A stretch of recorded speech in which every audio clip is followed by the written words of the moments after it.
Hanji, good morning everyone. I'm audible for the online students. And today we would be starting with medieval history. And I hope कि notes must have been uploaded for this. तो वो notes upload है, इतना ही करना है जितने आपको notes दिए हैं. Somewhat addition would be done to these notes and these are more than sufficient. आप पुराने यूपीएससी के क्वेश्चन उठा के देख लोगे तो एक आधा क्वेश्चन तो इधर उधर हो सकता है क्या हो, but majority of the questions you will definitely be able to solve by these small notes. कितने पेज है? 50-60 पेज ही हैं. ठीक है, तो ठीक है, फाइन. चलो स्टार्ट करते हैं जी. तो अब it is just like a story. ठीक है, आपको समझना पड़ेगा एंड उस स्टोरी से ही आपके क्वेश्चन भी बनेंगे. Medieval history is as simple as ancient history. ठीक है, but it's a very good story but with a good amount of factual information that is required for you people to do it. उसी हिसाब से आपको facts and information को इकट्ठा करके आपको रिकॉल करना है, रिवाइज करना है. These are things that we would be doing. Notes सब लोग बंद कर लो. Everyone has to focus only on the board. आपका पूरा ध्यान बोर्ड के ऊपर चाहिए, नोट्स के ऊपर नहीं. Medieval history.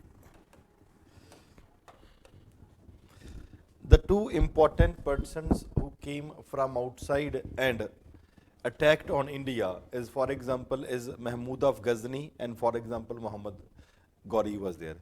When Ghazni and Ghori, these are the two people who laid attack on India at different point of time.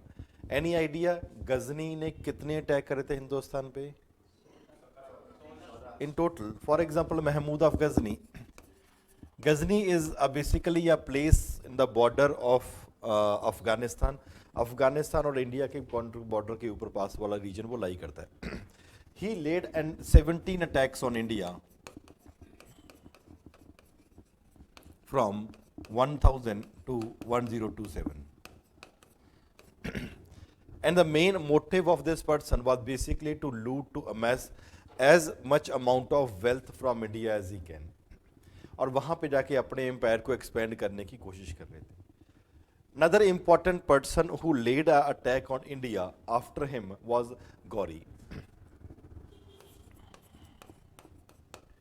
And he led an attack on India approximately कितने साल बाद गौरी आया होगा? हैं? He started attacking India. India आज के context में नहीं है. India is in the context of when the Pakistan was also a part of it. 1175 Multan वाले रीजन के आसपास आके इसने हिंदुस्तान के ऊपर अटैक किया. स्टार्टिंग फ्रॉम 1175 टिल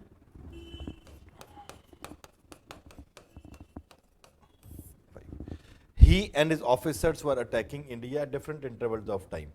पहले फॉर एग्जांपल मुल्तान वाले रीजन पे, फिर दूसरे रीजन के ऊपर अटैक किया. अप्रोक्सीमेट टाइम पीरियड कितना है दोनों के बीच में?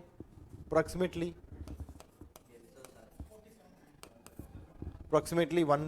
150 years या 147 years आप लगा लो. 150 years and we Indians were not in a position to strengthen our border or learn anything. हम कुछ सीख ही नहीं पाए. इनका क्या था? For example they came and attacked India and looted a good amount of wealth from India. उसके बाद गौरी आया, उसने भी बहुत सारा पैसा लूटा और फॉर एग्जाम्पल लूट के वापस चला गया. लूट के चले गए, वापस चले गए. क्या ये अच्छी बात है कि बुरी बात है? बुरी बात किस तरीके क्यों है? दूसरे देश का. अगर हम ये करते तो ठीक है, तो पैसा हमारे पास आ जाता तो ठीक है. तो कहीं ना कहीं आपको लगता नहीं कि 150 साल में, हमें सिंपल भाषा में ये कह सकते हैं कि 150 साल में हमें अकल ही नहीं है कि अपने बॉर्डर को स्ट्रेंथन कैसे करना चाहिए. On the north western side of the country और फॉर एग्जांपल राजस्थान और दिस रीजन, अफगानिस्तान रीजन पे, क्या आपको लगता है कि लोग में वॉरियर क्लास नहीं होगी? अफगानिस्तान वाले ऐसे लोग जिनको हराना ऑलमोस्ट इम्पॉसिबल है. राजस्थान राजपूत से were ruling eight different point of time, इनको हराना भी कंपैरेटिवली बहुत मुश्किल है. लेकिन एक ही चीज आपको हरा सकती है, क्या? आपके अपने लोग. The Rajput they were very great warriors eight that point of time, लेकिन यूनिटी नहीं है जी. एक दूसरे के साथ लड़ रहे हैं. There were different class of Rajputs that were there at different point of time. लेकिन one problem that was there was the unity was not there. कि आप छोटे छोटे एरिया के ऊपर रूल कर रहे हो, that is one big problem. Second thing, आप जैसे जैसे टेक्नोलॉजिकल डेवलपमेंट्स हो रही हैं, you should also be in a position to amass a good amount of technology की नई टेक्नोलॉजिकल डेवलपमेंट्स कैसे है। हम फॉर एग्जांपल हाथी घोड़े से लड़ रहे हैं, वो घोड़े से दूर से आके मार देते हैं, दैट इज द टेक्नोलॉजी। हमारे पास हॉर्सेस भी है, but the horses and horse technology that these people have were comparatively much more superior. तो यहाँ से अगर हम फॉरेन एरियाज में, फॉरेन कंट्रीज में, वहाँ पे कुछ मिलिट्री एडवांसमेंट्स हो रही हैं, अगर उस मिलिट्री एडवांसमेंट्स को अपने ऊपर इंट्रोड्यूस नहीं किया जाएगा, there will always be a problem. Same will be a problem when these people they would be coming and attacking India. It would be the failure of the Indians, basically the northwestern part of the country. Initially कुछ attempts करे गए थे north और waste में, अफगानिस्तान और इधर वाले कुछ रीजन में, कि हमें इकट्ठा होकर लड़ना चाहिए, but that almost fail. No doubt that these people they try to come together, Indian rulers जो यहाँ पे रूल कर रहे थे, इन्होंने इकट्ठा आके लड़ने की कोशिश भी करी, बट ऐसा था कि अगर ये जीत गया तो इसकी हुकूमत सेटअप आएगी, दूसरा जीत गया तो अदर पीपल हो जाएगी। तो हाँ, Anandpal and other people were there, इन्होंने कोशिश भी करी, लेकिन दैट वाज अलायंस फेल्ड चलते हुए, तो प्रॉब्लम ही रही हमेशा। What I'm trying to say is, for approximately 150 years, we Indians at that point of time were not in a position to learn anything from the mistakes. हमें लगता था कि for example ये भी लूट पाट के चले गए और ये भी लूट पाट के ही चला जाएगा, लेकिन जब इन्होंने बोला इसके बाद कि for example dynasty that would be set up would basically be the Aibak, Qutubuddin Aibak slave dynasty है, that was a shock for the Indians. अरे ये क्या हो गया, ये तो यहीं पे आके रह गए, एंड ये हमें हजम नहीं हो रहा था। लेकिन वन बेस्ट थिंग इज, अब बार बार एक ही जगह से अटैक हो रहे हैं, यार इस एरिया को तो कम से कम स्ट्रॉन्ग कर लो। कम से कम जब आपके ऊपर अटैक हो रहा है, एक बात तो श्योर है, अगर आज इसके ऊपर अटैक हो रहा है, ये रूलर हार गया, तो कल आपके ऊपर भी तो अटैक होगा। We were unable to understand, analyze. We always were in a position that we were fighting constantly with ourselves only, our own people. आप लड़ो को मरो कोई चक्कर नहीं है, लेकिन जब आपको लगता है कि बाहर से कोई दुश्मन आ रहा है कि एटलीस्ट तब तो इकट्ठे हो जाओ, we did not learn any lesson at that point of time. इस डायनेस्टी के दोनों में, गजनी और गौरी के आने में 150 साल के अप्रॉक्सीमेट टाइम पीरियड का गैप है। हमें कुछ ना कुछ सीख जाना चाहिए था, हमें यूनिटी पता होना चाहिए। नो डाउट इसने वेल्थ लूटी, लेकिन पैसा तो हमारे ही लेके जा रहा है ना। इसने गौरी ने फॉर एग्जांपल हमें जब वेल्थ लूटी फिर वापस जा रहा था, then establish a kingdom, that was a shock for the Indians. अब क्या करें जी, लेकिन उस समय के बाद फिर कोई फायदा नहीं होता। We did not learn anything in at important point of time. Our country was basically divided into small principalities. एक बंदा यहाँ पे रूल कर रहा है, यहाँ पे रूल कर रहा है, यहाँ पे कर रहा है, यहाँ पे कर रहा है, लेकिन अगर ग्रेवेस्ट ऑफ द डेंजर भी फॉरेन से आ रहा है, तभी हम लोग इकट्ठे नहीं हो पाए। फॉर एग्जाम्पल गजनी आया, अटैक करके चला गया 17 times, and 17th time for example he attacked the temple of Somnath. आपके रिलीजियस पॉइंट ऑफ व्यू से काफी ज्यादा इफेक्ट हुआ। When Gauri came, there were 4 important principles, because these people they came and looted mostly the northern part of the country को वहाँ पे attack किया। बाद में जब यहाँ पे एस्टेब्लिश हो जाएगा दिल्ली सल्तनत वाले, Alauddin Khilji and other people they would be coming, they would be for example carrying on the wealth of the southern part of the country। पर जो इनिशियल फेस वाले रूलर्स आए थे, गजनी हुआ, गौरी हुआ, जो इनिशियल फेस स्लेव डायनेस्टी जितना भी आज हुआ हम करने की कोशिश करेंगे, they would basically focusing and limiting to the northern part of the country. Is it fine till now? Fine. Next, when they came, when खास करके गौरी, because गौरी के बाद एक मुस्लिम डायनेस्टी यहाँ पे सेटअप हो गई थी, when he came, India was basically divided into 4 important kingdoms or 4 important principalities that were there in the northern part of the country. For example, in the region of Delhi and Ajmer, it was the Prithviraj Chauhan who was there.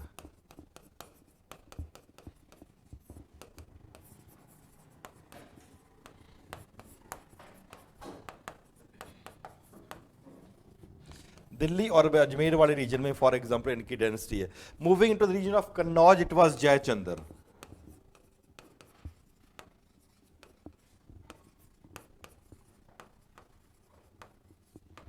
Kannauj who was basically ruling. तो आप एक जगह dynasty की बात कर रहे हैं, for example यहाँ पे है इस रीजन पे पृथ्वीराज चौहान है, इस थोड़ा सा आगे आओगे फॉर एग्जांपल कन्नौज वाले रीजन में है। Now it was the Solanki dynasty, for example Solanki king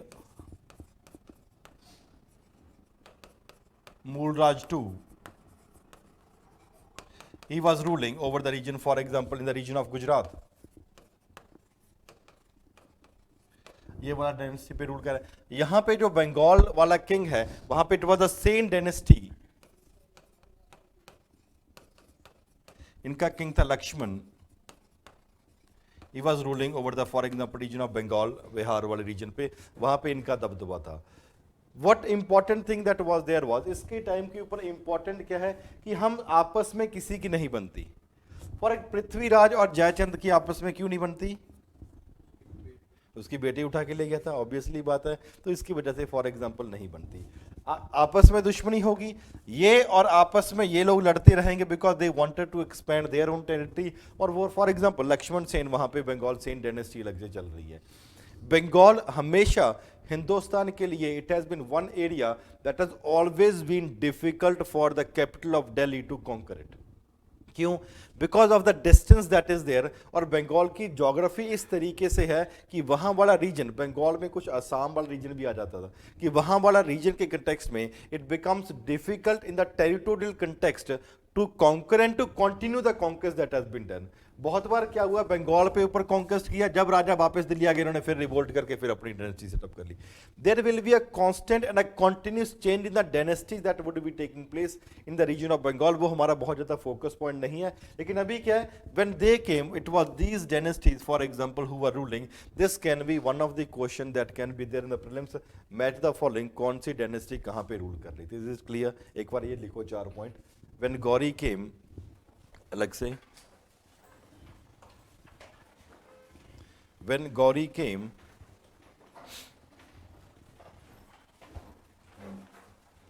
to India,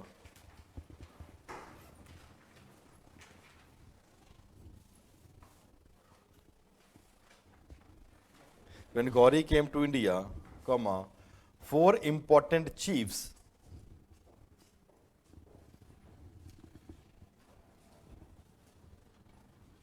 were there in the north.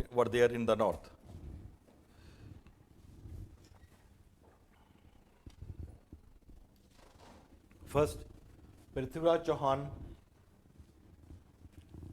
Chauhan in Delhi and Ajmer. Second, Jayachandra of Kannauj.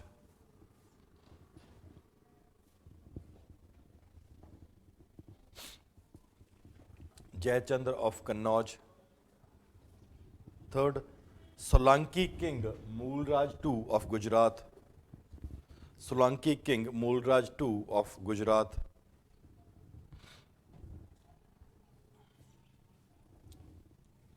And fourth, Sena king Lakshman Sen of Bengal. SENA, Sen dynasty. Sena king Lakshman Sen of Bengal.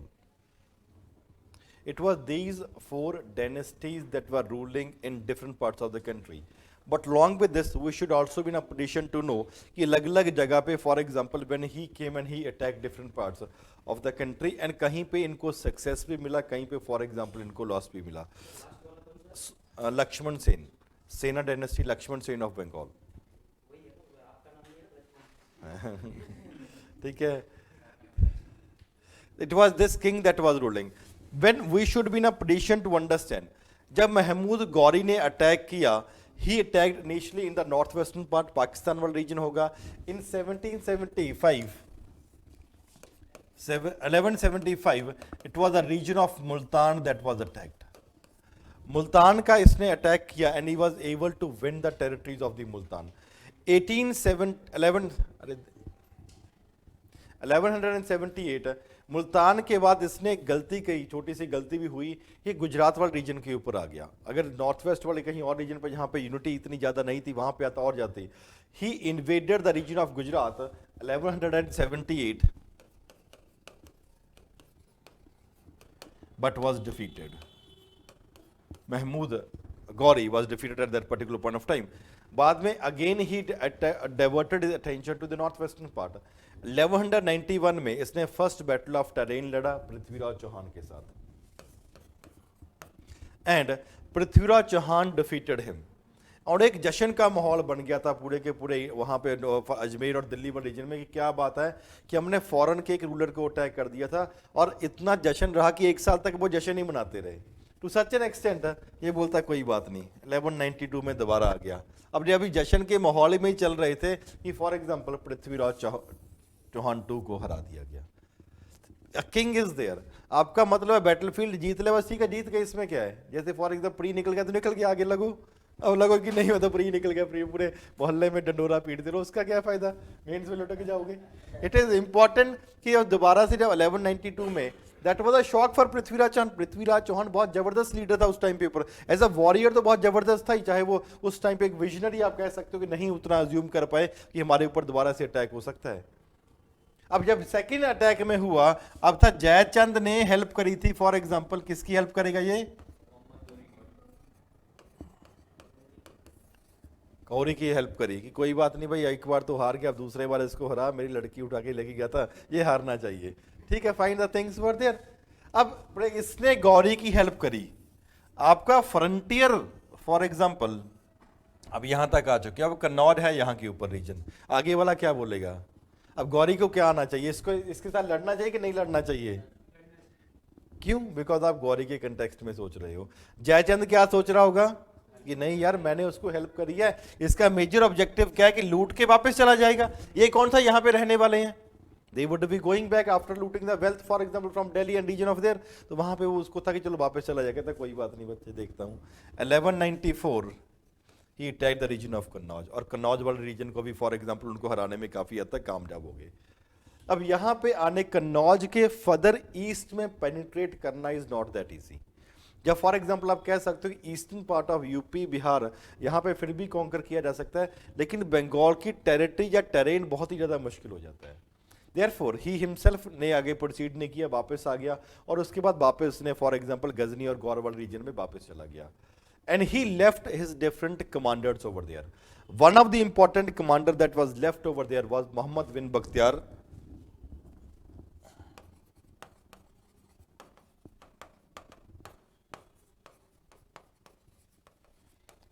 Khilji, इसको for example छोड़ गए। And Mohammad bin Bakhtiyar Khilji was a very important person. ये देखने में बहुत ही ज्यादा बदसूरत था, फॉर एग्जांपल इसको था कि चलो ठीक है, इसको कहीं इसकी शक्ल देखने को ना मिल जाए, इसको बाहर ही रखो, बॉर्डर वाला एरिया पे रखो, and he was a very great warrior, and this was understood very clearly by Mahmud Ghori कि अगर ये ठीक है देखने में खूबसूरत नहीं कोई बात, लेकिन वॉरियर बहुत जबरदस्त है। And he was sent at a post for example कि ईस्टर्न वाला एरिया को कॉन्कर करना आपकी जिम्मेवारी है, कहता ठीक है। And therefore it was he who attacked Lakshman Sen. अब क्या था, इन्होंने for example Lakshman Sen was the Sen dynasty was a very important dynasty, and Lakshman Sen उस टाइम पे काफी ज्यादा एज था, लेकिन अपने टाइम में काफी बड़े वॉरियर रह चुके थे। अब इसको था कि अगर डायरेक्टली हमें लगता है, बख्तियार खिलजी को लगता था कि अगर डायरेक्टली हम अपनी आर्म फोर्सेस वहां पे लेके जाएंगे तो फोर्सेस को लेके जाने में बहुत ज्यादा टाइम लग जाएगा, and the Sen dynasty king Lakshman Sen will get time to prepare himself, तो उसको पता लग जाएगा कि यहाँ पे अटैक है। एंड देयरफॉर कुछ लोगों ने फॉर एग्जांपल कुछ लोग ये बंजारे बन के चले गए कि हम तो यहाँ पे फॉर एग्जांपल हॉर्सेस सेल करने आए हुए हैं, and just a group of 30 to 40 people attack the Sen dynasty. वो संभल ही नहीं पाए भी ये क्या हो गया, 40 लोग बिल्कुल सेंटर में आपने अटैक कर दिया, this is what is called as the bravery. अब 40 लोगों ने अटैक कर दिया, they were unable to understand कि एकदम क्या हो गया। Lakshman Sen himself was surprised कि ये क्या हो गया, मेरे ऊपर कैसे अटैक हो गया। एंड यहाँ पे not only it was the political loss but also big other universities of Buddhist that was there, वो डायनेस्टीज को भी फॉर इसका यूनिवर्सिटीज को भी बहुत ज्यादा डिस्ट्रॉय किया, लिटरेचर को जला दिया गया, एंड नालंदा और उदांतपुरी यूनिवर्सिटी जो थी वहां पे पूरे का पूरा यूनिवर्सिटीज को ही बुक्स को ही पूरे का पूरा जला दिया गया। Not only it was a political loss, but also a cultural, a historical loss also, in which good amount of literature was burnt. But from the context of these rulers, they were able to defeat, for example, Delhi वाले reason से लेके और उससे पहले मुल्तान वाले reason से लेके, they were able to establish themselves, if not in a great extent, at least to some extent, up till the region of Bengal. तो वहां तक आप अपने आप को एक्सपैंड करने में काफी हद तक कामयाब हो गए हो। लेकिन टाइम पीरियड देखो जी, टाइम पीरियड पहले बार अगर 1175 में अटैक किया और इंडिया में तो 1191 में आया। अगर आज के कंटेक्स्ट में देखें, फ्रॉम 1191 टू जस्ट 1202 टू 1205, कितने साल, सिर्फ 14 साल का समय है, और दिल्ली से लेकर इन्होंने पूरे का पूरा बंगाल जीत लिया। क्यों? Because Indians at that point of time were divided among themselves. We do not want to become a joint force even if we are facing an enemy, such an enemy that is comparatively much more superior in the context and much more superior in the weapon and for example other technologies also. जब आपस में लड़ मर रहे कोई बात नहीं, लेकिन देख फॉर एग्जाम्पल ब्रदर्स ब्रदर लड़ते रहते हैं, लेकिन पड़ोसी जब आग मारने आएगा तो इकट्ठे होकर उसको मारते हैं. That is the case. अब बाद में लड़ो मरो कोई चक्कर नहीं है, लेकिन एक बार तो इकट्ठे होकर फॉर एग्जाम्पल उसको मार दो. That strategy was not adopted by the Indians. और सबसे बड़ी बात है, we in a span of 150 years did not learn anything कि पहले गजनी ने अटैक किया फिर गौरी ने अटैक किया. 150 साल के आसपास का टाइम पीरियड है. It is not only the wealth of the country was looted to great extent, but on the other hand wealth को लूटने के बाद भी फॉर एग्जाम्पल वहां पे इंडियन ने कभी भी इकट्ठा होने की कोशिश नहीं करी. एंड सबसे बड़ी बात है, we never thought that Muslim empire would be establish in a country. हमें लगा ही नहीं कि कभी यहां पे आके रहेंगे. उनको लगता था कि हम बाहर जाके नहीं रहते तो बाहर वाला भी यहां नहीं आएगा. It is never the case. You always these are the people, उनको पता है कि अफगानिस्तान बड़े रीजन में आपके लिए कुछ नहीं है, but on the other hand आपको दूसरी जगह पे अपने आप को एक्सपेंड करना ही पड़ेगा.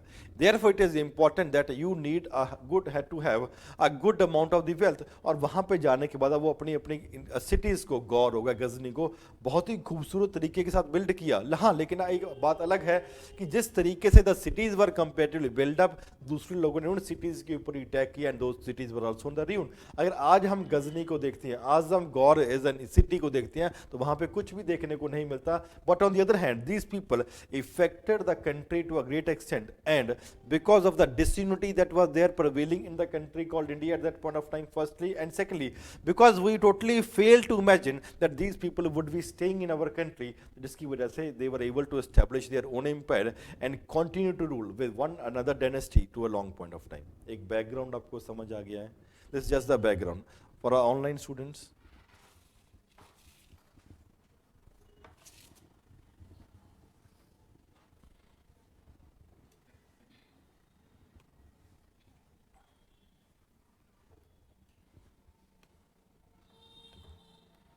इसके साथ ही the first dynasty that we would be covering is basically the slave dynasty that has been there.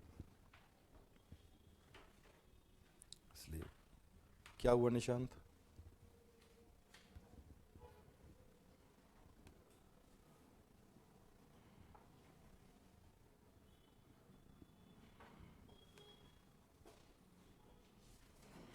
हाँ जी बोलो. लास्ट पॉइंट है कि अगली डायनेस्टी है स्लेव डायनेस्टी, जहां से हम शुरू करेंगे.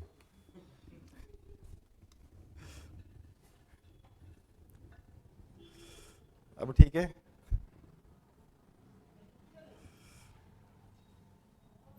चलो.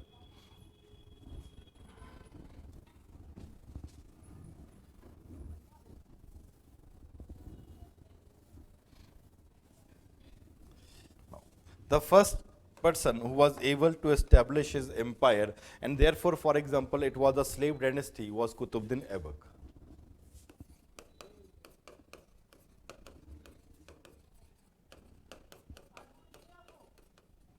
He ruled from 1206 to, this dynasty is known as the slave dynasty.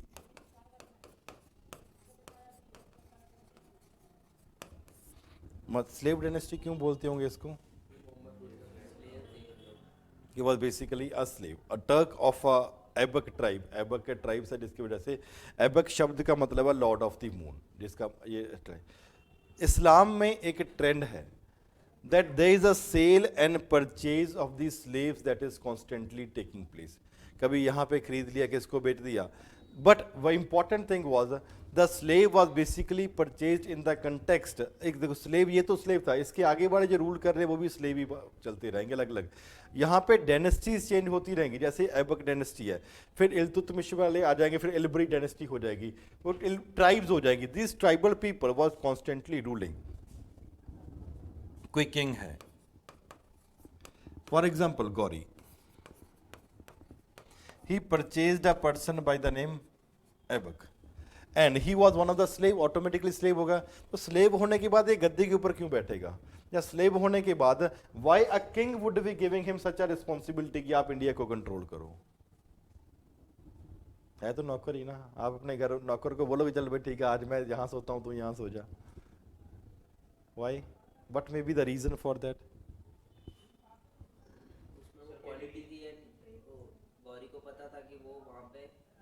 उसका जो गौरी का एम्पायर वो एक्सपेंड कर सकते हैं। देखो इस्लाम में एक ट्रेंड रहा है, the trend has basically been in the consideration कि फॉर एग्जांपल ये पूरे का पूरा एक तो स्लेव खरीद लिया, स्लेव खरीदने के बाद द स्लेव्स, और अगर वो अच्छा है किसी में उसको लगा कि जो ओनर को कैपेबिलिटी है, that was given proper training also, training in the context of military, training in the context of art, training in the context of literature also was given. That way we treated our slaves, for example they were basically used for the domestic purposes या for example, but on the other hand जिस तरीके से Islamic लोग उस time में कुछ लोग जो for example these slaves were used, they are basically not only अपने जिस तरीके से अपने बच्चों की ट्रेनिंग दी जा रही है, अगर किसी लोग ये मिलिट्री वाला अच्छा बंदा हो सकता है इसको मिलिट्री की ट्रेनिंग दे देती है, अगर लगता है कि फॉर क्यों, बिकॉज अगर आप स्लेव को खरीद लोगे टू सच एन एक्सटेंट, इसके बाद एक इंपॉर्टेंट बंदा आएगा Iltutmish, he was purchased by Aibak. अब ये मालिक है, ये नौकर है, नौकर का आगे नौकर है, क्यों, ये नौकर ही इतना अमीर होगा कि आगे भी खरीद सकता है, but important what I am saying is Iltutmish was purchased at a very high price of 1 lakh जीतल, 1 लाख कॉइन्स का ये खरीदा गया था स्लेव को। 1 लाख का क्यों खरीदेंगे? There must be some military capability and military ability कि इतना ज़्यादा हाई प्राइस देने को। फॉर एग्जाम्पल ऑक्शन तो अभी आईपीएल में भी चलता है, ठीक है, उस तरीके से बोली लगती होगी, चल ठीक है अभी बता ये इसमें ये कैपेबिलिटी है, इसमें ये कैपेबिलिटी है, तो चल ठीक है ये मेरे लिए काम करेगा, ये मेरे लिए काम करेगा। And these slaves were comparatively loyal also. अगर बचपन में उस टाइम के ऊपर इनिशियल फेज में इनको खरीद लिया जाता था तो मिलिट्री आर्ट या फॉर एग्जाम्पल लिटरेचर के कंटेक्स्ट में भी इनको ट्रेनिंग दी जाती थी अलग अलग टाइम में। जिस तरीके राजा का बेटा for example he was giving training to his own son, the training was also given for example to the slaves also, and the slaves were provided a area, उनको लगता था यार ये एक्सपेंड कर सकते हैं, made him a governor of particular area। इस्लाम में एक वहाँ पे ट्रेंड रहा है, फॉर एग्जाम्पल कोई किंग है, he is ruling over this territory, उसके 4 बच्चे हैं, ये है ABCD। अब इस्लाम जैसे इंडिया में एक ट्रेंड रहा है, कुछ हद तक वो बाद में अलग अलग मुगल्स में खास करके सेंट्रल एशिया में ये ट्रेंड भी देखने को मिलेगा कि the empire was not given to the next son. जैसे फॉर इंडिया में फादर की डेथ होगी, उसके बाद बच्चा, उसके बाद बच्चा, उसके बाद बच्चा चलता रहेगा। यहाँ पे कहते कहते फिर क्या फायदा यार, 4 बच्चे, भाई तू इधर को एक्सपेंड कर, तू इधर को एक्सपेंड कर, इधर को एक्सपेंड कर, तू इधर को एक्सपेंड कर, एंड अपने अपने फॉर एग्जाम्पल खानदान का नाम और ज्यादा बड़ा करूँ। ये सही है कि गलत है? लेकिन अगर इसको दूसरे तरीके से सोचते हैं, अगर यहाँ पे वीक किंग है, यहाँ पे वीक किंग है, और यहाँ पे दोनों स्ट्रॉन्ग किंग हुए and both of them they were unable to expand neither, तो क्या होगा, इनके ऊपर अटैक करेंगे, तब क्या होगा, सही कि गलत? दैट डिपेंड किस तरीके से करेगा। अगर ये फॉर्मूला तभी काम करता है अगर फॉर एग्जांपल अगर आपकी चारों की और टेरिटरी पे एक वीक किंग हो जाए, लेकिन अगर एक स्ट्रॉन्ग किंग हो गया तो ये आपस में लड़ने लग जाएंगे। जब ये लड़ेंगे तो ये स्ट्रॉन्ग किंग है तो इसके ऊपर अटैक करेगा ही करेगा, तो वहां पे ये स्ट्रेटजी इनकी गलत भी हो जाती थी।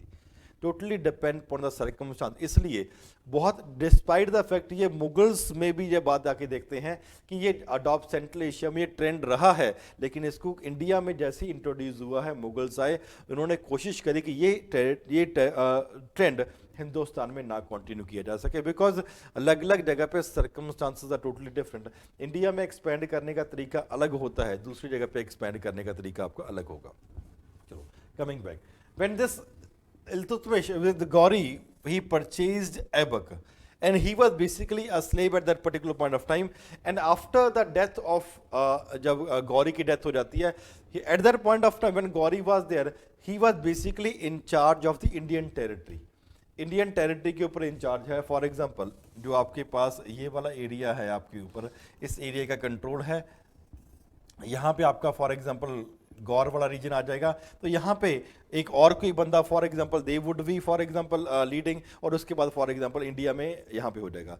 It was to some extent कि ही वाज अ स्लेव, और ये समझा था कि मैं स्लेव हूँ और उसी तरीके से ही कंटिन्यू करूंगा।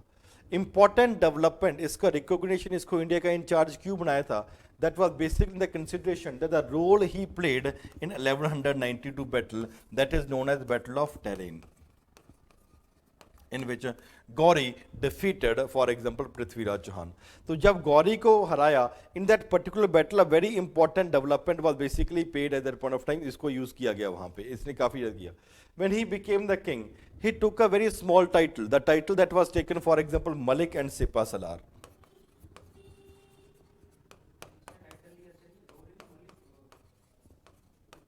हाँ जी, आप बोलो.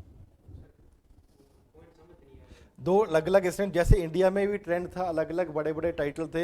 ही understand his limitation eight that point of time. अभी खुद अपने आप को बहुत बड़ा किंग या कुछ नहीं बोलेगा. Malik in the context that एक लो स्टेटस मेंटेन करके अपना वहां पे एस्टेब्लिश करने की कोशिश कर रहा है. सिपा सलार उसी तरीके से टाइटल. मलिक does not mean a king, सिपा सलार does not mean a king. तो एक लिमिटेड अमाउंट ऑफ टाइटल भी है, because despite the fact that he became a king, he understood कि अभी लिमिटेशंस है. फॉर एग्जाम्पल, अगर ये ज़्यादा अपने आपको स्ट्रॉन्ग पावरफुल दिखाता तो पहले वो तो यही आपके ऊपर अटैक कर देगा. ठीक है, तो वहाँ पे इंपॉर्टेंट है कि फॉर एग्जाम्पल लो एक स्टेटस लो एक और वहाँ पे मेंटेन किया जाए. ऐबक नहीं.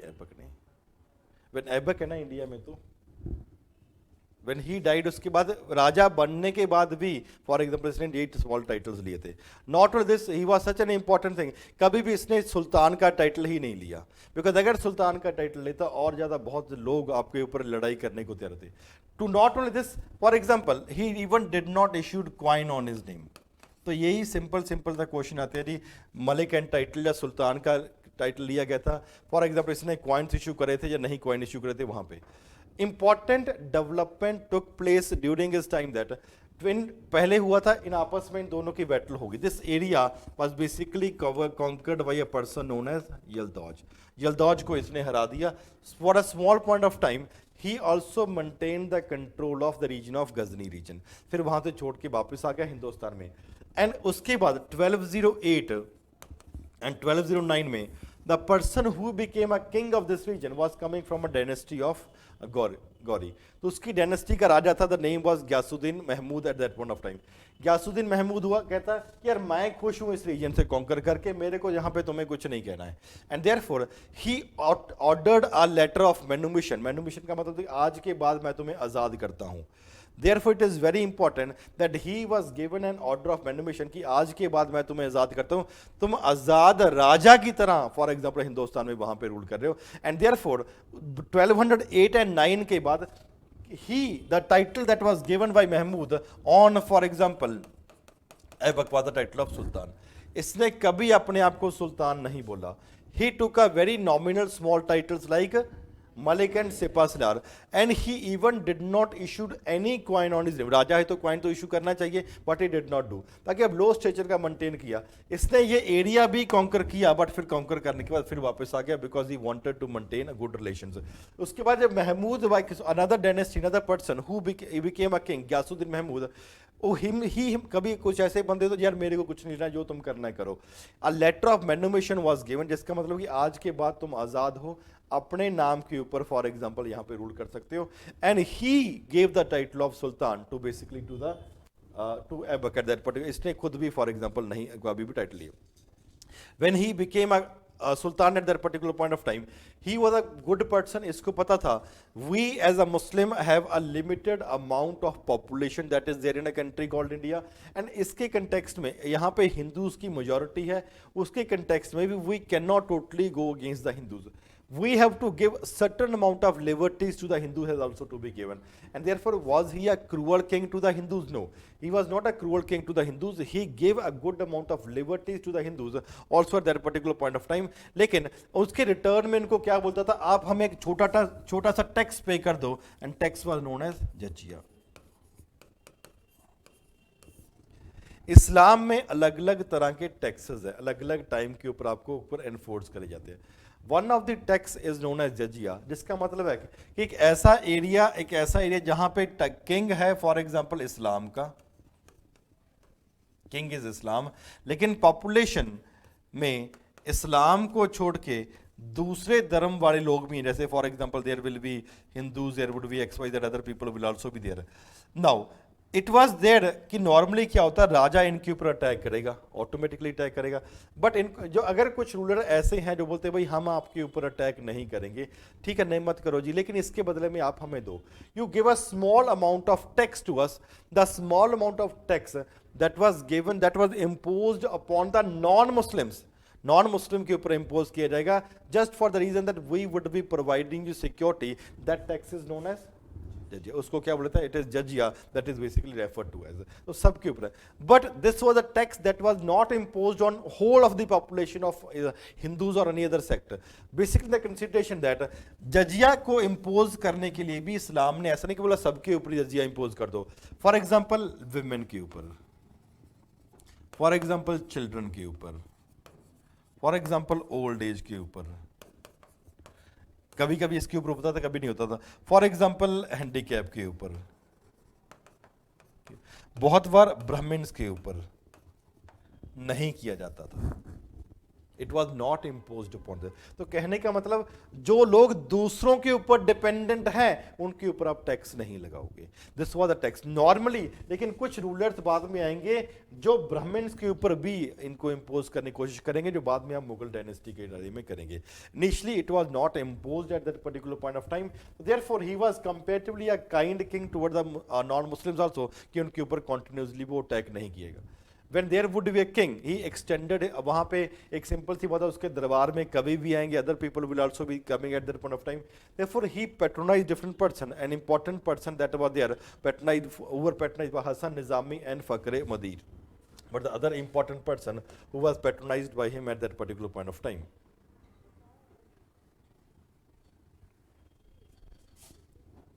Learned scholars over there at his court. He founded the different important cities जो हम बाद में करेंगे. Not only he is known as Lakh Baksh, very very important term, giver of the lakhs, जिसका मतलब है he was comparatively a very generous king, लोगों को और लाखों पैसे लोगों को दान में देता था, जिसकी वजह से इसको लख बख्श भी बोला था, लाखों रुपए ये फॉर एग्जांपल लोगों को दान में दे रहा है। The capital was at Lahore, यहाँ पे ध्यान में रखो कि इसकी कैपिटल लाहौर है, दिल्ली नहीं है। Initial phase the capital was basically Lahore, later on बाद में जाके capital for example Delhi shift होगी, अभी कैपिटल है Lahore. Not only it is the political capital but on the other hand Indraprastha, Delhi के पास वाला region was basically the military capital that was there. Matrimonial alliances भी करे अपनी पोजीशन को स्ट्रेंथन करने के लिए। He led the foundation of different cities and he died while playing चौगन। तो यहाँ से सीधा क्वेश्चन आता है कैसे डेथ। चौगन इज बेसिकली पोलो, घोड़े से पोलो खेल रहा था, घोड़े से गिरा फॉर एग्जाम्पल, इसकी डेथ हो गई। He was buried at Lahore. इसके बाद इसका इनएक्सपीरियंस्ड बेटा आराम शाह गद्दी के ऊपर बैठा, लेकिन उसको हटा दिया फॉर इल्तुतमिश गद्दी। देखो जब मैं पढ़ाना शुरू किया था तो एक लड़का बोलता, कई बढ़िया बेहतरीन से क्वेश्चन आते हैं, कहता सर इल्तुतमिश की डेथ हुई थी। मैंने बोला हाँ, ही डाइड वाइल प्लेइंग चौगन पोलो। कहता सर वो तो पता है मेरे को। मैंने बोला फिर आगे। कहता बताओ जी कौन सी साइड पे घोड़े से गिरा था, लेफ्ट राइट आगे पीछे। मैंने बोला भाई ये ऐसे क्वेश्चन तेरे दिमाग में भी कहाँ आते हैं। यार इट इज, देखो यूपीएससी की तैयारी करने, जैसे एक बंदा है जब ऐसे ही तो वो अपना एक्सपीरियंस बता रहा था, तो एक ज्योग्राफी वाले को बोलता सर धरती गोल है।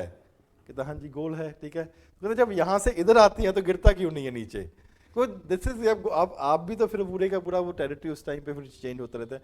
इट इज इंपॉर्टेंट कि जितना ये वाला पोर्शन है इतने से ही क्वेश्चन आपका बन जाएगा। डू नॉट बी की मूविंग हेयर एंड देयर कि मैंने ये भी ढूंढना है, एक पॉइंट रह गया एनसीईआरटी में है, ये पॉइंट यहाँ पे है, उसकी बिल्कुल जरूरत नहीं पड़ेगी। पहले बात तो इतना ही कर लो, मोर देन सफिशिएंट से भी ज़्यादा है, इतना भी याद रहे, एक बार पढ़ो जी इतना।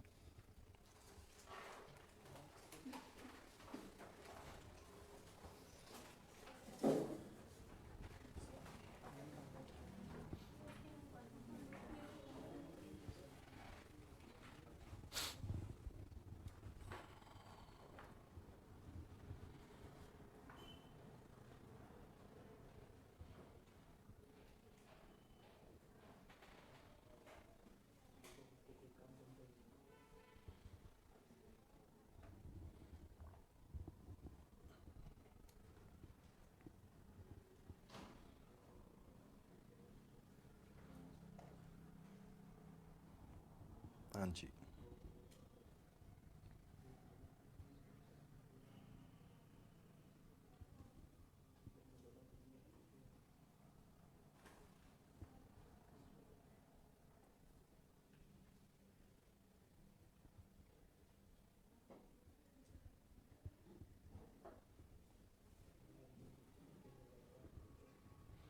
लेटर इज बेसिकली कि उसने लेटर इशू कर दी कि भाई आज के बाद तुम हमारे अंडर नहीं हो और आज अपने इंडिपेंडेंटली रूल कर सकते हो।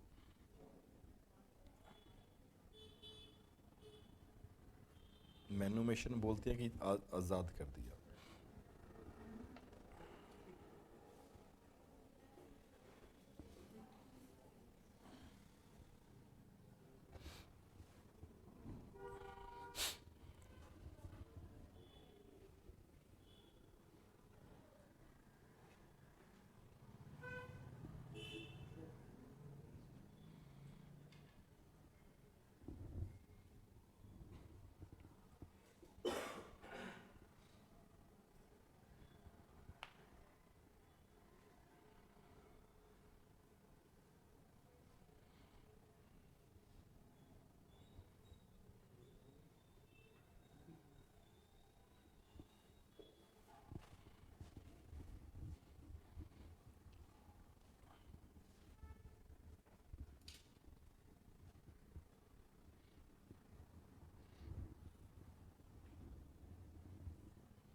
खुतबा मीन्स रॉयल ऑर्डर हो सकते हैं।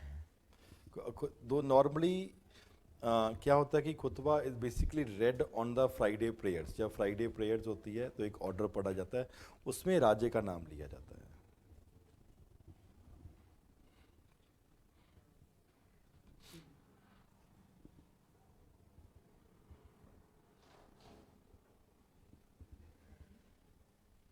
सर ये सारे नाम याद रखने हैं सर, कोई चीज पैसे बोलो ये नहीं करनी है। मैं वो करवाता ही नहीं हूँ। हाँ, इसलिए क्योंकि कभी भी अपने फ्राइडे प्रेयर्स में कभी भी अपना नाम भी नहीं पढ़वाया था कि मैं राजा हूँ इस जगह का, बिकॉज वो क्या अल्लाह के नाम के ऊपर ही फॉर एग्जांपल वो रूल कर रहे हैं। सर इतने राज के सुल्तान था, पोलो खेलते खेलते गिर गया, मर गया। मौत तो देखो। हाँ, यिल्दौज जो गजनी का रूलर था, उसने उसके ऊपर अटैक किया और उसको भी जीता, लेकिन फिर थोड़े टाइम के बाद वापस आ गया।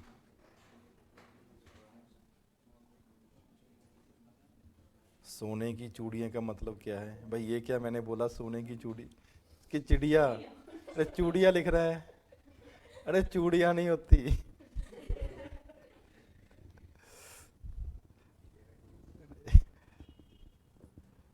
अगर चूड़ियाँ हैं तो वो बेंगली ही होगा, लेकिन किस कंटेक्स्ट में कह रहे हो? कभी हिंदुस्तान सोने की चिड़िया थी कि चूड़ियाँ थी? यार हम हिंदुस्तानी लोग हैं, थोड़ी बहुत ही नॉर्मल भाषा समझा करो, अंग्रेज ज़्यादा मत बना करो। चलो, next person to sit on the throne was basically Iltutmish. He was also a slave only and belong to a Ilbari Turks. Ilbari tribe है, उनको फॉर एग्जांपल ये लोग बिलोंग करते थे।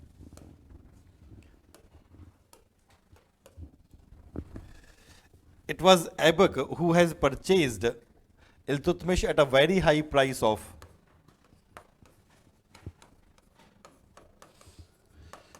एक बहुत ही ज़्यादा हाई प्राइस के ऊपर फॉर एग्जांपल इसको खरीदा गया, जिसका मतलब क्या होता कि ये काफ़ी ज़्यादा कैपेबल इंसान था तभी eight that point of time. And अगर मैनुमेशन की बात करते भी आज़ाद कर दिया गया, तो ऐबक को कब मैनुमेट किया गया? 9 के ऊपर एडमिट किया। But he was so capable कि जब ये खुद फॉर एग्जाम्पल स्लेव था and he performed very well in the battle against Khokhars.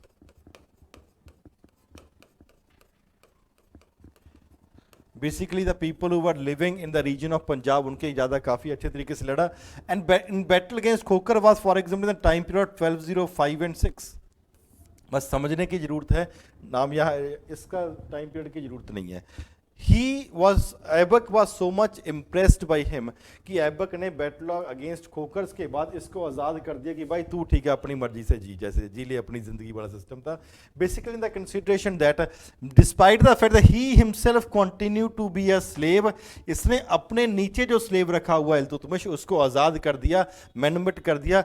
Basically in the consideration कि तुम अपने आज़ाद तरीके से वहाँ पे रह सकते हो, उसी तरीके से फॉर अपने आप को एक्सपेंड भी कर सकते हो. When he became a king, there are 2 and 3 important terms that are there. एक होता है फाउंडर ऑफ द एम्पायर, दूसरा होता है consolidator of the empire, and third will basically the consideration of expansion. Founder of the empire तो हमने कर लिया, which is basically Qutubuddin Aibak, that has been there. Qutubuddin Aibak he ruled from 1206 to 1210, 1210 तक इसने अपना वहां पे रूल भी इस्टेब्लिश किया. बट व्हाट इज इंपॉर्टेंट कि आपको लगता है कि 4 साल में आप एडमिनिस्ट्रेशन प्रोवाइड कर सकते हो?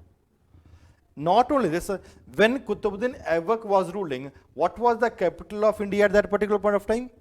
It is Lahore. तो वहाँ पे लाहौर कैपिटल भी, दिल्ली कैपिटल भी, राजधानी भी नहीं बना. तो therefore it is important that अगर कैपिटल भी आपका बहुत ज़्यादा स्ट्रॉन्ग नहीं हुआ तो आप एडमिनिस्ट्रेशन स्ट्रॉन्ग नहीं प्रोवाइड कर सकते. The founder of this empire is basically Aibak. अगर आपसे पूछता कि who was the person who was responsible for consolidation of the empire, that would basically be the consideration of the for Iltutmish only. Why?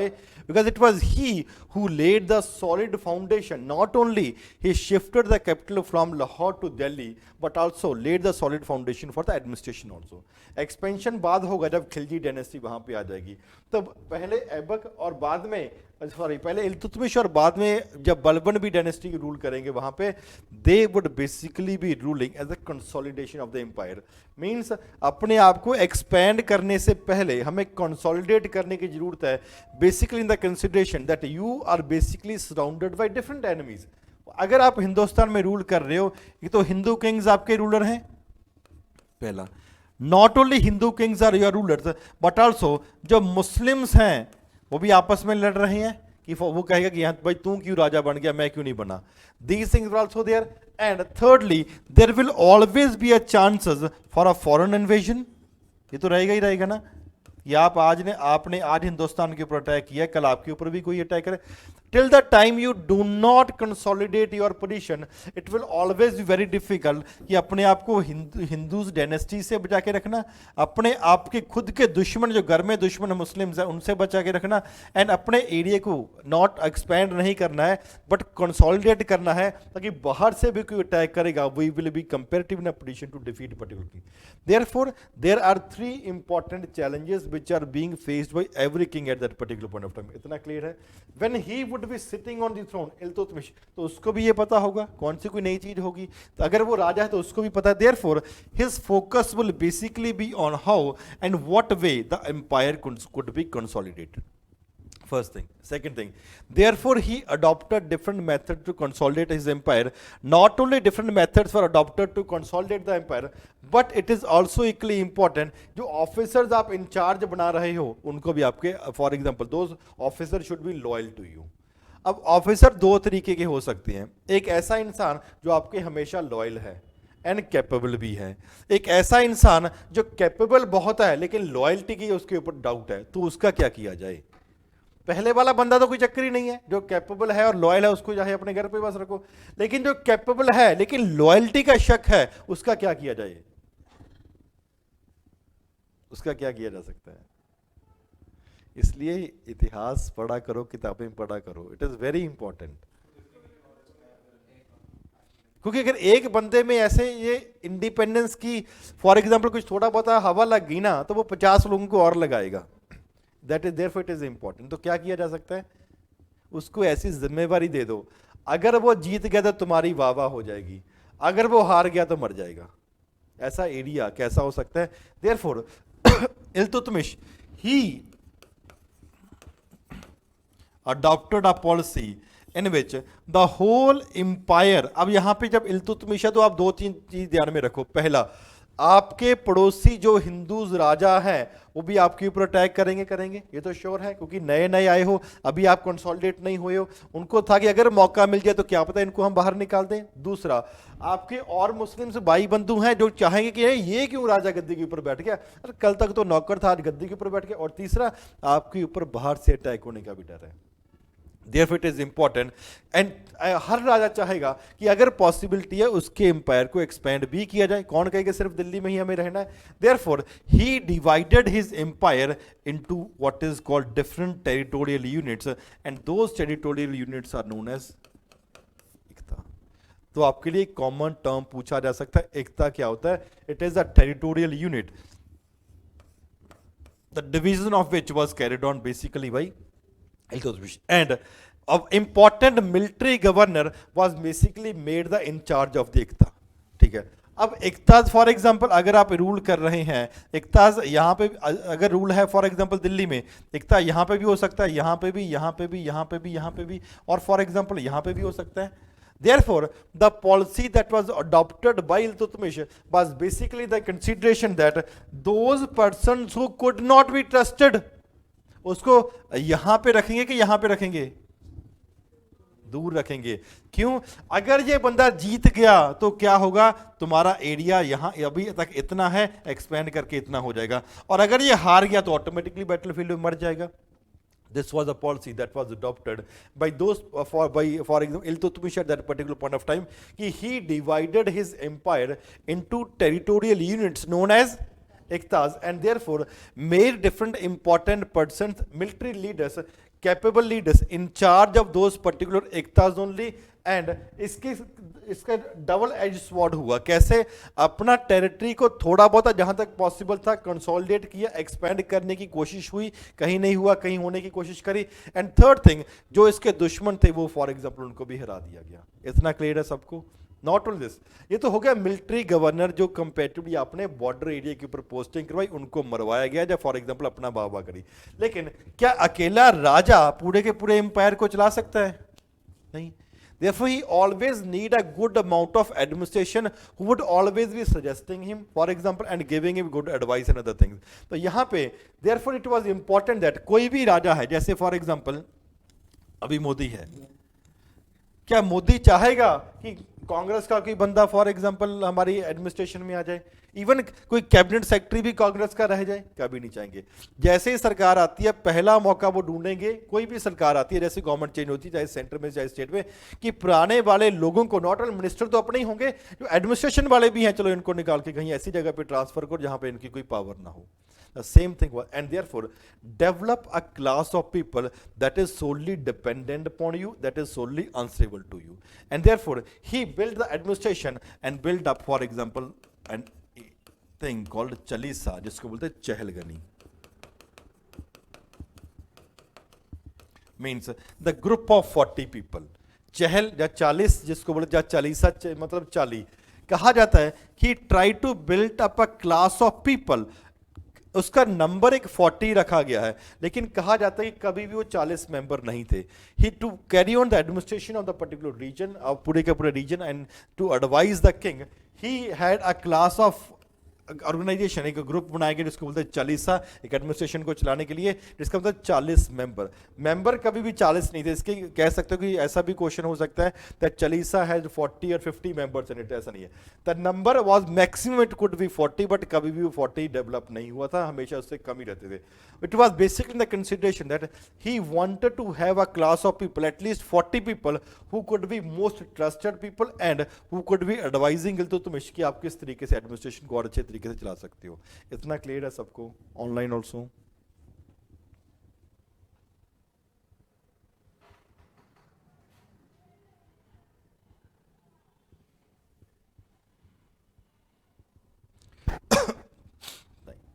Therefore, आपको पूछा जा सकता है चालीसा या चहलगनी ये किसने बनाया था, या ग्रुप ऑफ 40 किसने बनाया था? स्ट्रेट फॉरवर्ड आंसर है for example Iltutmish.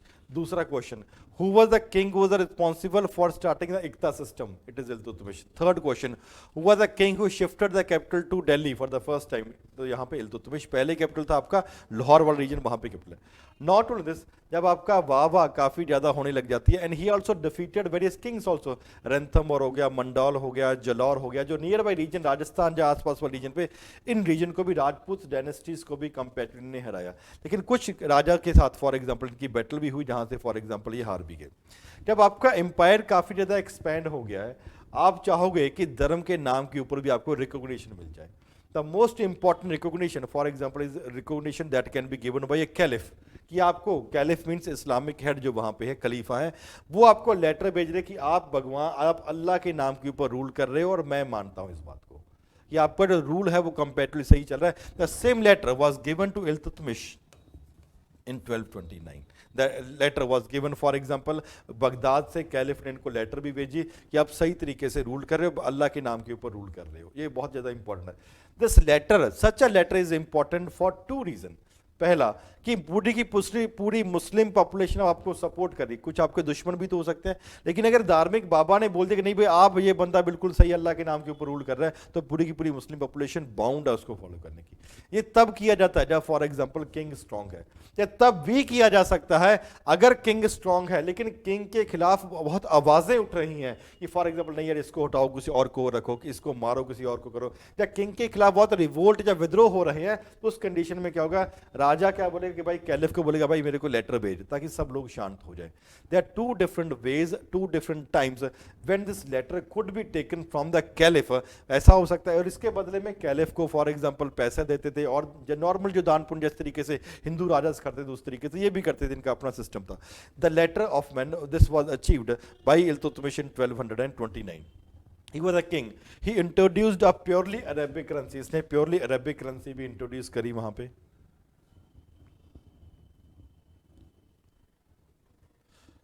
Currency of gold and silver. The silver was known, currency is known as टंका, that is there. Muslims for example कुछ जो हिंदूज जिनके साथ नहीं बनती थी, उनके जब माउंटेन रीजन में डिफरेंट डिफिकल्ट रीजन थे, वहां पे अपने लोगों को बोला, मुस्लिम्स को बोला कि वहां पे सेटल हो सको और जहां तक पॉसिबल है उनको एरिया को अपने साथ मिलाने की कोशिश करो। Started the division of the empire into इक्तास that are there. Very important development took place during his time was that during his time Genghis Khan attacked him, was there. He came to the borders of India. The important development is basically in the consideration कि यहाँ पे किस तरीके से development हो रही है, बहुत ज़्यादा जरूरी है, आपको देखना पड़ेगा। In the central part of Central India, Central Asia region में an important person, important dynasty was ruling, was a Khwarizm Shah। वहाँ पे एक important person rule कर रहा था by the name Alauddin, Alauddin Mahmood. यहाँ पे है चंगेज खान, और फॉर एग्जाम्पल यहाँ पे फॉर एग्जाम्पल है इंडिया वाला रीजन पे, चंगेज खान ने इसके ऊपर अटैक कर दिया and he fled to for example toward the west. लेकिन इसका एक बेटा था बाय द नेम जलालुद्दीन, इसका नाम इंपॉर्टेंट है,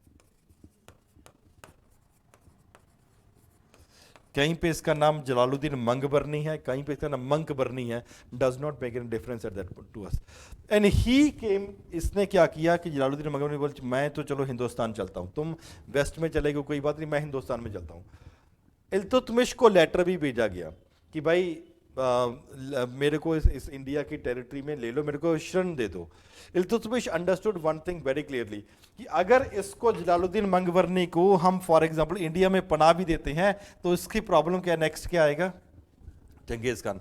और अगर चंगेज खान हिंदुस्तान में आ जाता, हिंदुस्तान का इतिहास टोटली डिफरेंट होना था, बिकॉज उसको पता लग जाता कि for India is the country that is comparatively very rich. और यहाँ पे क्या हुआ, जब तक ये इसने लेटर भी लिखी इल्तुतमिश को कि भाई मेरे को अंदर आ जाने दे, what he said, he replied in a very diplomatic way and said that the climatic situation of India is not suitable for you, कि आपका टेम्परेचर इन्वायरमेंट ही ऐसा कि आपको सूट ही नहीं करेगा। वो भी समझ गया था कि फॉर एग्जांपल मेरे को वापस नहीं जाने देंगे। एंड ये मंगबरनी यहाँ, जब तक फॉर एग्जांपल मंगबरनी यहाँ पे रहने की कोशिश करी, जब तक चंगेज खान इंडस रिवर के ऊपर बैठा रहा कि अगर मंगबरनी यहाँ पे वापस आता तो मैं उसको मार के अटैक कर दूंगा, और अगर हिंदुस्तान में मंगबरनी जाता है, जलालुद्दीन जाता है, तो मैं हिंदुस्तान में उसके पीछे जाकर उसको मार दूंगा। एंड अल्लाह जिस इल्तुतमिश आल्सो अंडरस्टूड, देखो बहुत नाम है, सब कुछ चलता रहेगा। इल्तुतमिश आल्सो अंडरस्टूड कि अगर ये चंगेज खान हिंदुस्तान में आ जाता है तो पूरे का पूरा इंडिया को डिस्ट्रॉय कर देगा, मॉन्यूमेंट्स है सब कुछ डिस्ट्रॉय कर देगा, and because these were comparatively ruthless rulers who were there at that point of time. तो जब तक फॉर एग्जांपल ये जलालुद्दीन मरा नहीं, या फॉर एग्जांपल चंगेज खान वापस नहीं गया, तब तक this Iltutmish did not moved out of Delhi. यहां तक सिचुएशन हो गई थी कि यहां वाले जो लोकल रूलर्स भी थे, यहां वाले they have started shifting to Lahore also, कि सिंध वाले रूलर थे उन्होंने भी लाहौर के ऊपर कब्जा करने की कोशिश करी। और लेकिन this Iltutmish understood one thing very clearly, अगर मैं दिल्ली को छोड़ के चला गया और चंगेज खान को पता लग गया कि राजा दिल्ली में नहीं है, वो डेफिनेटली अटैक करेगा।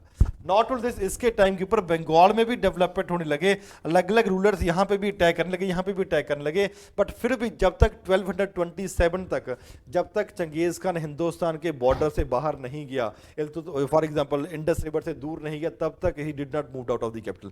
जैसे ही वो कैपिटल से फॉर एग्जाम्पल वापस चला गया, अब अलाउद्दीन बोलता आ जाओ, अब ये वाला इल्तुतमिश बोलता आप सब आ जाओ, one by one he started defeating other person. Sindh को फॉर एग्जांपल ख्वाजा था, वहां पे उसको हराया, अनदर पीपल ओवर देयर उनके ऊपर अटैक किया। इसी के टाइम के ऊपर एक बंगाल में किंग था फॉर एग्जांपल अली मर्दान, उसने भी रिवोल्ट किया था, बाद में अली मर्दान को भी उन्होंने सप्रेस करने की कोशिश करी। अलग अलग वॉर्स एंड बैटल्स दी हुई है, रणथंबोर, मंदौर, अलग अलग for example battles that has been the Iltutmish ने किया, wars of Iltutmish launch, for example Ranthambore हुआ, मंदौर हो गया, Jalore and other people they were basically defeated. एक इंपॉर्टेंट जो पूछा जा सकता है, he led an attack on Nagda region, Guhilot की कैपिटल है, लेकिन राणा शेतर सिंह वहां पे रूल कर रहा था, जिसकी वजह से फॉर एग्जांपल उसको रिपल्स हार गया। He was also repulsed by the Chalukyas of Gujarat. ये दोनों का है, जहां पे जीत रहा है राजपूत डायनेस्टी का, इट इज नॉट एक्सपेक्टेड कि आपके वहां से क्वेश्चन पूछे जाएंगे। हाँ, लेकिन अगर कहीं से हारा है इल्तुतमिश या फॉर एग्जांपल कोई और, तो वहां पे चांसेस है कि आपको पूछा जा सकता है। जिस तरीके से Mahmud Ghori when he attacked the region of Gujarat, he was defeated by for example Mulraj II of Gujarat Solanki dynasty, उसी तरीके से उसका और इनका जहां जहां से हारे हैं कंपेरेटिवली इंपॉर्टेंट है। मालवा को एक्सपीडिशन लीड किया and plundered, for example Ujjain temple, Mahakal temple भी इसने प्लंडर किया था। गैटिक रीजन में कटिहार को किया, बाद में 1236 में ही पास्ट अवे। और इसके बाद चलो इतना पढ़ो जी एक बार, he was buried at a tomb in Delhi, इसने अपने लिए ही बनाई थी इसने। अच्छा, तो ये आप जैसे बोल रहे थे कि वो कैपिटल छोड़ के नहीं जा रहा था जब तक चंगेज खान यहाँ पे इंडस पे था, फिर आपने वो जो मतलब वो बाहर भेजा था कि फिर ये बंगाल से वो कौन आ रहे थे सर? अली मर्दान एक और था, उसने रिवोल्ट कर दिया था। मतलब इंडिया में नहीं, बंगाल में ही। बंगाल में फिर हाँ, वो इल्तुतमिश को उसके ऊपर अटैक किया। नहीं, बंगाल में रिवोल्ट कर दिया कि मैं अपना सब कुछ सेटअप करूंगा। तो फिर वो बंगाल अभी भी आउट है ना, Bengal is not directly under the control of these people. और फिर ये चंगेज खान जो इंडस पे था वो उसका क्या हुआ? वो वापस चला गया कुछ टाइम वेट करने के बाद, और ये जलालुद्दीन? ये तो ऐसे ही क्या खत्म कर दिया। क्योंकि इंपॉर्टेंट है कि आपको अगर अलाउद्दीन जलालुद्दीन मंगवरनी को एंटर करवा देता तो पूरी प्रॉब्लम शुरू हो जाती है, और डायरेक्टली मना भी नहीं कर सकते।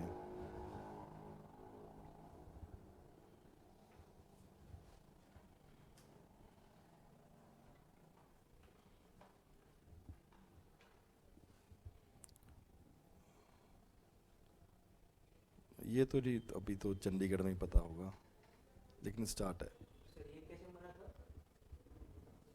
ऐसे ही सिंपल डेथ हुई थी। कौन?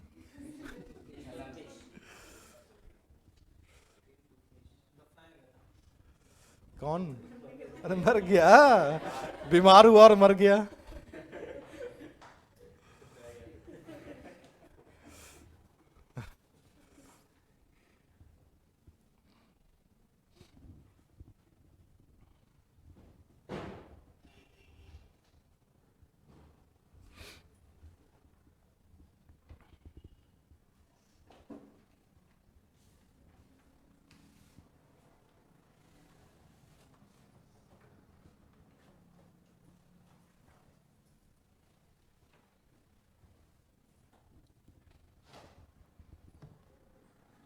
Genghis Khan was not only strong, but these rulers are very ruthless also. हिम्मत नहीं हो सकती थी कि उनके ऊपर अटैक करो, और जहाँ जहाँ पे जा रहा था सब तबाह कर रहे थे। ये तो हिंदुस्तान की खुशकिस्मती है कि वो यहाँ पे अटैक नहीं किया। हाँ जी, इट वाज स्टार्टेड बाई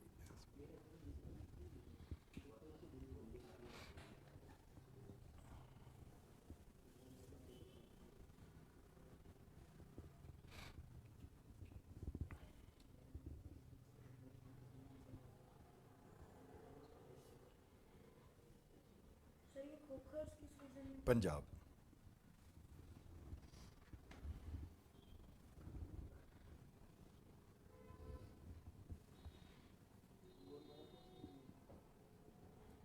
नहीं देखो जी, अलाउद्दीन खिलजी बिलजी अभी मैंने नाम भी नहीं लिया,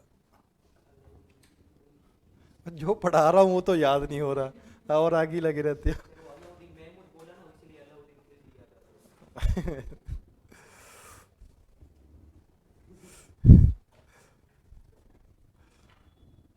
ऐसे मत करो यार।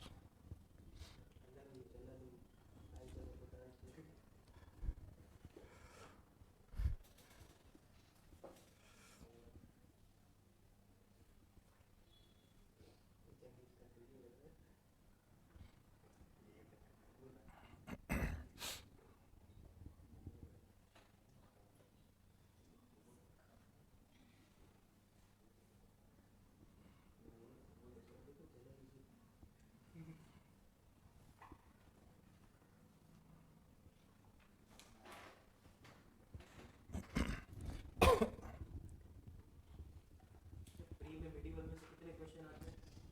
2 से 3 क्वेश्चन आएंगे, बस। और सबसे बड़ी बात है वो क्वेश्चन बहुत सिंपल होते हैं। एक कितने पेज आपको दिए हैं? 56 पेजेस। यहाँ से 2 क्वेश्चन आ जाएंगे, मिनिमम है 2। एक 1 question is equal to how many pages? 28 pages. लोग लक्ष्मीकांत पढ़ पढ़ के पागल हो जाते हैं, 50 बार पढ़ते हैं, 19 में से 5 क्वेश्चन सॉल्व होते हैं, या 6 हो जाएंगे ज़्यादा किस्मत अच्छी है तो। बाकी यहाँ पे कॉस्ट बेनिफिट एनालिसिस देखा करो कहाँ पे है। कम पढ़ने से क्वेश्चन कहाँ सॉल्व हो रहे हैं। और मेडिवल हिस्ट्री में एक ब्यूटी है, एंशिएंट और मेडिवल में क्वेश्चन बिल्कुल सिंपल आएगा। हाँ, प्रोवाइडेड आपने पढ़ा हुआ हो, लेकिन वहाँ पे क्यों कंसेप्ट तो है ही नहीं है, इसने ये किया इसने ये किया, कंसेप्ट तो है ही नहीं ना। कुछ कंसेप्ट आएंगे पॉलिटी में, ज्योग्राफी में, इकोनॉमिक्स में, यहाँ पे कंसेप्ट ही नहीं आता, जो नहीं आता बात खत्म। मिडिवल में ये एग्जाम में अलाउद्दीन का जलाल हो गया ना, तो फिर खत्म हो जाएगा। अलाउद्दीन जलालुद्दीन नहीं होगा। वो बड़े सिंपल से, ये देखो क्वेश्चन क्या है। और ये देखोगे इकता सिस्टम किसने शुरू किया, ये क्वेश्चन है। चहलगनी किसने शुरू किया। अब इतने सिंपल क्वेश्चन आ रहे हैं, अगर यूपीएससी एक्सपेक्ट कि इतना सिंपल तो आपको आना चाहिए। बहुत जो अंदर जाके, जब फॉर एग्जांपल मैंने खुद ही बोल दिया यार ये कौन से राजपूत राजा को हराया, कोई जरूरत नहीं है, किससे ये हारा ये जरूरी है, बस दैट्स ऑल। अभी आपने सिर्फ 2 पेज करवाया, अभी और 54 बाकी है। तभी तो बोल रही थी 2 दिन में हो जाएगा, मैंने 5 दिन में भी नहीं होगा ये। मेरे को पता नहीं, शी वाज सेइंग, मैं नहीं बोल रहा भाई, मेरे को पता है टेक्स टाइम, बहुत टाइम लगेगा। कोई जल्दी नहीं है, शांति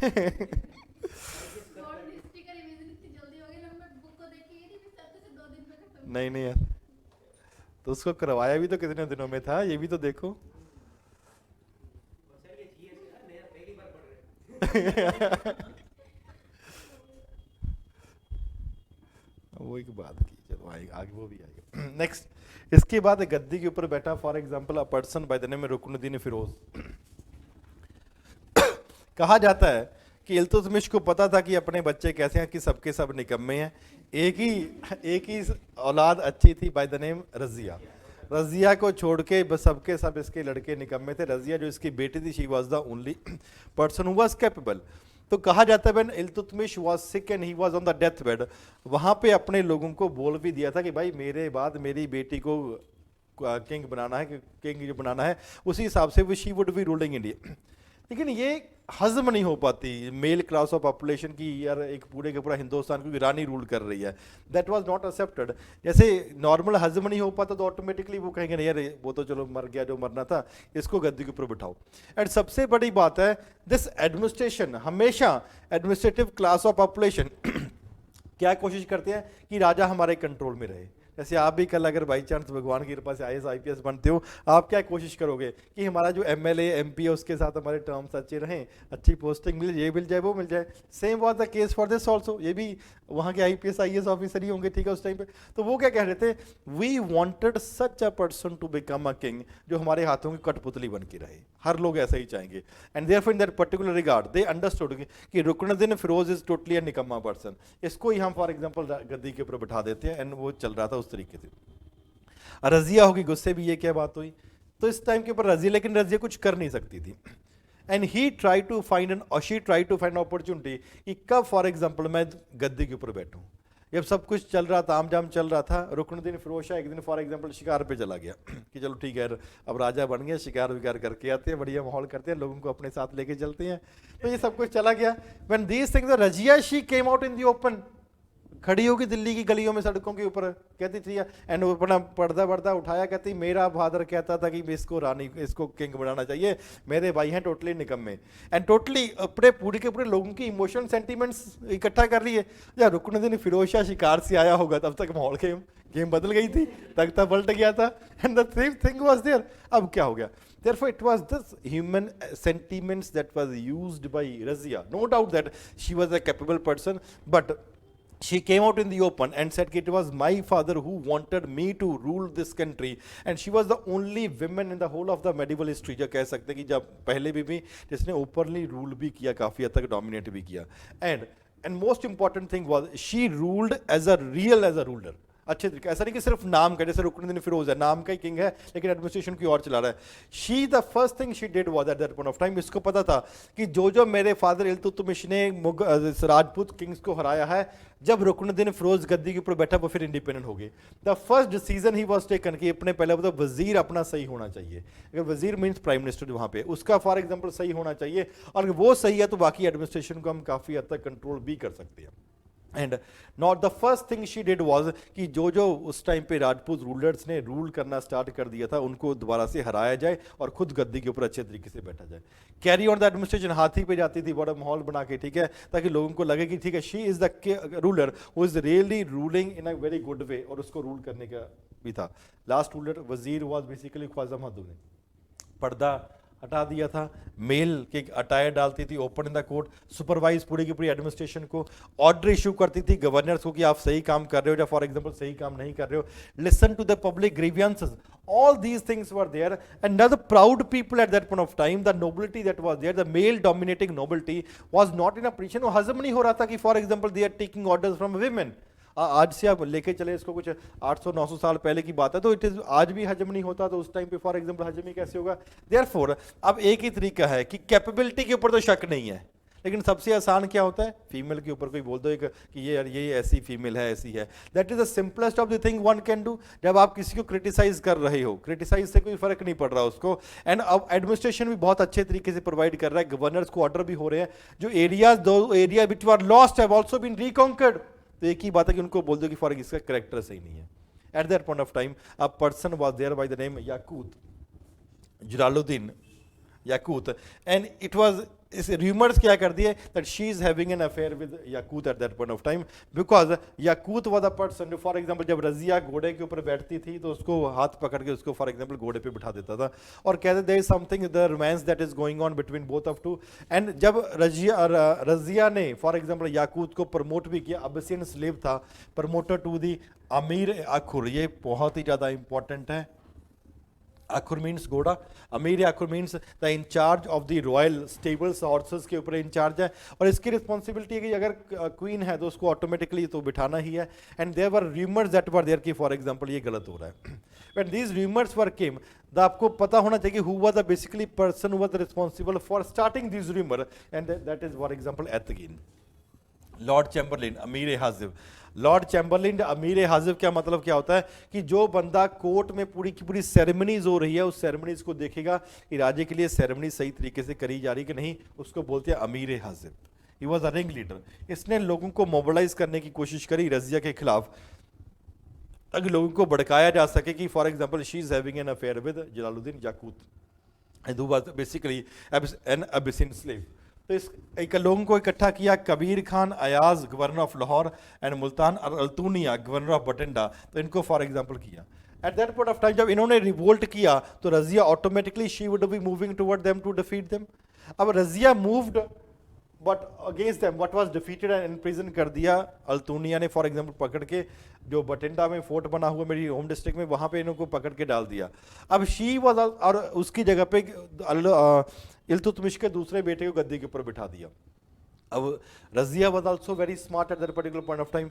उसने अल्तूनिया को बोला कि भाई देख, तू मेरे ज़्यादा से ज़्यादा क्या करेगा, बटिंडा का गवर्नर है, थोड़ा बहुत 2-4 गांव तेरे को और दे देंगे, ऐसा कर तू मेरे से शादी कर और हम जाके दिल्ली में राज करते हैं। वो कहता, वो भी पंप में आ गया बेचारा, चलो ठीक है, ये तो मैं तेरे से शादी करता हूँ और फॉर एग्जांपल हम दिल्ली में जाके वहाँ पे राज करेंगे। When these things were going on, शादी के बारे में दूसरे जो दिल्ली में लोग बैठे हैं उनको भी पता लग गया, एंड कॉन्स्पिरेसी वाज हैच्ड। जब दिल्ली आ रहे थे for example they were defeated at a place near Kaithal, और फॉर एग्जाम्पल वहां पे उनको बीहेड कर दिया, मार दिया। और गद्दे के ऊपर किसको बिठाया, it was basically Bahram Shah, who was basically the mayor puppet who sat on the throne और सम पॉइंट ऑफ टाइम इसको गद्दी के ऊपर बिठाया, कुछ नहीं कर पाया था। Aitigin was basically carrying on the administration. उसके बाद 4 साल के लिए मसूद शाह, अलाउद्दीन मसूद शाह, इसको गद्दी के ऊपर, इनका बेसिकली क्रोनोलॉजिकल ऑर्डर पूछा जा सकता है, अलाउद्दीन शाह, बहरम शाह, मसूद शाह एंड अदर्स। इसके point of time Alauddin Masud Shah के ऊपर एक इंपॉर्टेंट डेवलपमेंट हुई। A person who came into this administration for example Chahalgani और द 40 ग्रुप ऑफ 40 और चालीसा, it was Balban. He became very important prominence in the post of for example state politics में important हुआ। पहले से बलबन था, फॉर एग्जांपल इल्तुतमिश के टाइम पे बलबन था, he was basically appointed as khasdar. Khasdar means for example Razia ने अपने भाई को कहा, अरे अपनी भाई से वो नहीं कहेगी, रजिया ने जो बटिंडा में गवर्नर था उसको कहा और उसके साथ शादी करी। ठीक है चलता है लेकिन इतना भी नहीं चलता ठीक है ना। बलबन हुआ बेसिकली देयर, एक वो भी एक कॉमेडियन भी है ना, वो मस्त बंदा है, हाँ ये वाला, ठीक है, वो भी कहता चलता है लेकिन इतना भी नहीं चलता, therefore import group of 40 that was there. And जब Iltutmish was ruling, Balban became important person and he was appointed as Khasdar, means an important person that has been starting from there with the passage of time अपनी थोड़ी थोड़ी धीरे धीरे अपने post के ऊपर आता रहा। And by this point of time जब मसूद शाह का रूल चल रहा था तो बलबन बेसिकली प्रोमिनेंस हुआ स्टेट पॉलिटिक्स में to such an extent that अमीर हाजिब बनाया गया। हाजिब का मतलब क्या है, सेरेमनीज को, फॉर एग्जांपल लॉर्ड चैम्बरलिन जो पूरी की पूरी लॉ कोर्ट की सेरेमनीज का इंचार्ज है वो बनाया गया। एंड इसने भी राजा को खुश करने के लिए अपनी बेटी की शादी उसके साथ कर दी। 1246 में मसूद शाह फॉर एग्जांपल गद्दी से हटा दिया गया, उसकी जगह पे नासरुद्दीन महमूद को गद्दी पे बिठा दिया गया। And he was basically ruling for next 20 years. ध्यान रखना रजिया के बाद आगे वाले जो किंग है यहाँ का, इनका क्रोनोलॉजिकल ऑर्डर जरूरी है, याद रखना। रजिया के बाद फॉर एग्जांपल 2-3 पूछा जा सकता है। रजिया से पहले कौन रूल कर रहा था, आराम शाह, थोड़ा टाइम के लिए आराम शाह के बाद रजिया, रजिया के बाद बहरम शाह, फिर फॉर एग्जांपल अलाउद्दीन मसूद शाह और फिर नासरुद्दीन महमूद। इन तीनों का नाम क्रोनोलॉजिकल ऑर्डर में, काम छोड़ो, काम सिर्फ बलबन भाई इनके काम में था, बलबन एक अमीर हाजिब बन गया था, that is the only thing in point जरूरी है और कोई पॉइंट जरूरी नहीं है।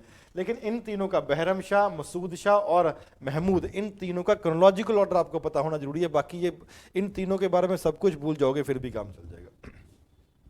Next person basically to sit on the throne was basically Balban, Mahmud who ruled at that point of time. He was not much interested in the state of affair, किस तरीके से एडमिनिस्ट्रेशन चल रहा है इसको कुछ इतना पता भी नहीं था, अलग ही रहता था। Minhaj and the author of Tabaqat Nasiri, ये बहुत ज़्यादा इंपॉर्टेंट है। तबकात नासरी बुक किसने लिखी थी, it was basically a book that was written by Minhaj, तो वहाँ पे था, ही वाज बेसिकली चीफ काजी। सुल्तान का अपना कोई ओपिनियन नहीं था, to such an extent that कब कहा जाता कि अपना हाथ पैर या मूवमेंट भी it was not allowed for him. जो भी बोलते थे एडमिनिस्ट्रेशन इसको सजेस्ट करती थी वैसे तरीके से फॉर एग्जांपल ये काम भी करता था। ही वाज अ गुड कैलीग्राफिस्ट और कुरान की कॉपीज लिखता था और कॉपीज लिख के ही फॉर एग्जांपल अपना गुजारा भी चलाता था। तो वहाँ पे पूछा जा सकता है इन तीनों में से गुड कैलीग्राफिस्ट या कुरान की कॉपीज कौन लिखता था, it is basically this person Mahmud. Revise करो जितना विकी, थोड़ा ब्राइटनेस कम करना कैमरे की।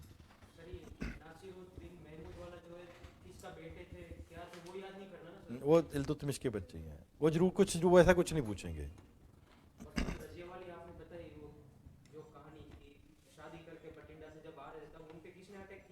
वो एतकीन जो रिंग लीडर था ना। रिंग लीडर, और फिर दोनों को मार दिया, पीछे दोनों को हाँ, एक साथ। अब ये नहीं पता फिर पहले किसको मारा था।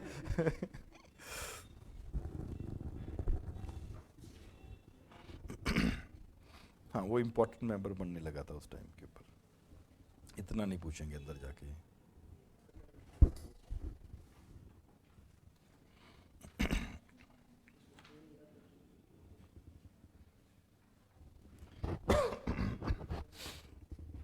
हाँ, नाम अलाउद्दीन जलालुद्दीन यही चल रहे हैं अभी तो। ही पटेन, हाँ वो मेल अटायर डालती थी, पर्दे के बिना बैठती थी।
Next ruler to rule, and a very important personality after Razia is basically Balban. ये बहुत ही important person है। Take into consideration.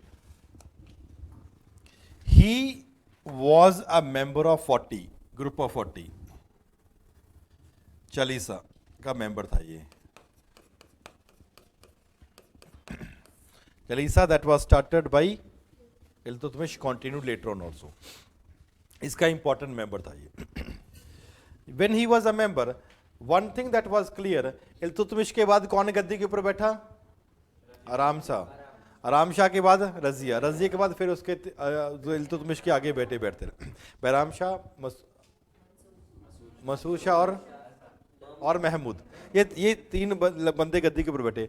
इन कौन गद्दी के ऊपर बैठेगा इल्तुतमिश के ऊपर और कौन गद्दी के ऊपर नहीं बैठेगा, कौन डिसाइड कर रहा है? It is administration that is deciding. और administration कौन चला रहा है? Means बलबन भी, he was a member of the administration, तो ये देख रहा है कि कौन किसको राजा बनाया जा रहा है और कैसे गणित चलाई जा रही है कि इसको गद्दे बिठाना है। And therefore, when he himself became the king, तो दूसरे बंदे क्या बोलेंगे एडमिनिस्ट्रेशन के? भाई तू अब तक तो स्लेव था और तू बोल रहा कि मैं राजा हूं, तो मैं तेरी बात क्यों मानूं? अब Balban also understood one thing very clearly कि ये पंगा होने वाला जी। Therefore, वो important development that was done कि बलबन बोलता भाई मेरे को पता है इसमें क्या पॉजिटिव और क्या नेगेटिव है, और एज पर माय एक्सपीरियंस ये ज्यादा चालीसा नेगेटिव तरीके से ही काम कर रहा है। Therefore, पहला क्या कि पहले तो चालीसा को खत्म करो, ठीक है, तो पहले इसको ही खत्म करो। क्यों? कुछ लोगों को बलबन ने खुद मारवा दिया, कुछ लोगों को बॉर्डर पे भेज दिया, भाई पंप देके भी तुम तो बहुत स्ट्रांग हो, इसको मारो थोड़ा सा, उसको फॉर एग्जांपल बाहर जाके मरवा दिया। It is a very good management that is basically being done by the king. तो चालीसा किसने बनाया, खत्म किसने किया? बलबन ने। यार यहाँ पे क्वेश्चन आता है, बनता है, Balban he himself was a member of this Chalisa, and वहां पे कुछ लोगों को बोला भाई देख लो, या तो मैं बन गया हूँ राजा, या तो मेरी बात मान लो, नहीं मैं मार दूंगा। कहते भाई ठीक है, तेरी बात मान ही लेती है, मारने से जिंदगी से बड़ी और क्या है, तो ठीक है। जो लोग नहीं माने उनको फॉर एग्जांपल या तो मरवा दिया जाए, फॉर एग्जांपल बॉर्डर एरिया के ऊपर भेज दिया गया। एंड ही अंडरस्टूड कि I am a member of for example I was a slave, I was purchase, तो मैं हमेशा एक फॉर एग्जांपल स्लेव ही रहूंगा या कुछ भी है।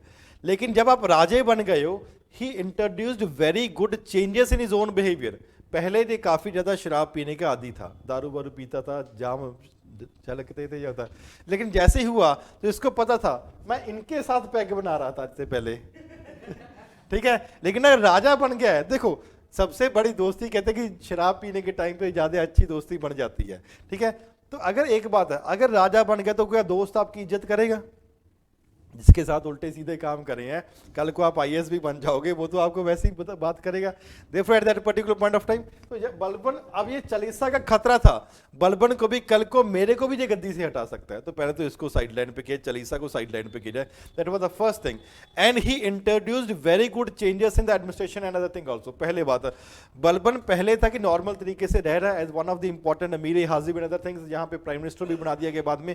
लेकिन जैसे ये राजा बना, इसने डिसीजन बना लिया जी, मैं बढ़िया सा राजे की ताजपोश डालने के बिना मैं घर से अपने रूम से बाहर नहीं निकलेगा, ताकि जब लोग मेरे को देखेंगे ऐसा देख क्या बात है, क्या मस्त बंदा है, बलबन अब आ रहा है।